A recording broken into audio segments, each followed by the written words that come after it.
ঢাকা রংপুর মহাসড়কে আছেন সহকর্মী আব্দুর রশিদ জীবন, সরাসরি যাচ্ছি তার কাছে।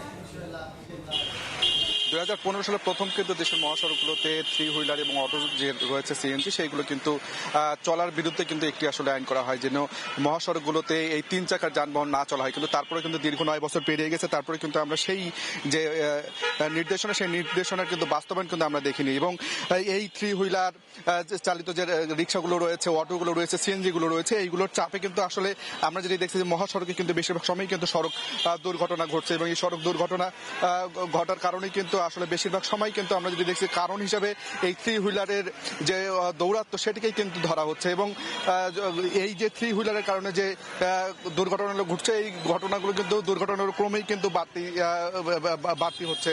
এবং এখানকার যারা রয়েছেন অর্থাৎ যারা পরিবহন সংশ্লিষ্ট রয়েছেন তারা কিন্তু বলছেন যে যারা থ্রি হুইলার চালায় তাদের আসলে এক হচ্ছে প্রশিক্ষণের অভাব, তাদের প্রশিক্ষণ না থাকবার কারণে তারা কিন্তু আসলে বেপরোয়া গতিতে মহাসড়কে আসলে থ্রি হুইলার চালায়, এবং যে কারণে কিন্তু আসলে বেশিরভাগ সময় সড়ক দুর্ঘটনাগুলো ঘটে থাকে। এবং একই সাথে আমরা যদি নগরীর কথা বলি, রংপুর নগরীও কিন্তু আসলে এই থ্রি হুইলারের দাপটে বা থ্রি হুইলারের চাপে কিন্তু একেবারে অতিষ্ঠ হয়ে গেছে। থ্রি হুইলার যেমন অটো রয়েছে, ব্যাটারি চালিত রিক্সা রয়েছে, এবং এই 3 চাকার যে বাহনগুলো, এই বাহনগুলোর কারণে রংপুর যে নগরী সেই নগরীর কিন্তু বলা চলে যে একেবারে অবস্থা খুবই খারাপ। এবং রংপুর নগরীতে কিন্তু এখন পর্যন্ত অবৈধ যান যেগুলো আমরা যেটি দেখছি যে একেবারে নিয়ম নীতির বাইরে এই অবৈধ যান চলাচল করছে কিন্তু একেবারে প্রায় বলা চলে যে 40 থেকে 50 হাজার। এবং এই 40-50 হাজার যে যান রয়েছে অবৈধ, এইগুলোর কারণেই কিন্তু আসলে একেবারে এই শহরের যে যানজট সেটি কিন্তু এখন তীব্র থেকে তীব্রতর হচ্ছে। তো সব মিলিয়ে থ্রি হুইলারের যে দাপট এটি কিন্তু আসলে নগরীকে আরো অতিষ্ঠ করছে এবং মহাসড়কে কিন্তু দুর্ঘটনা আরো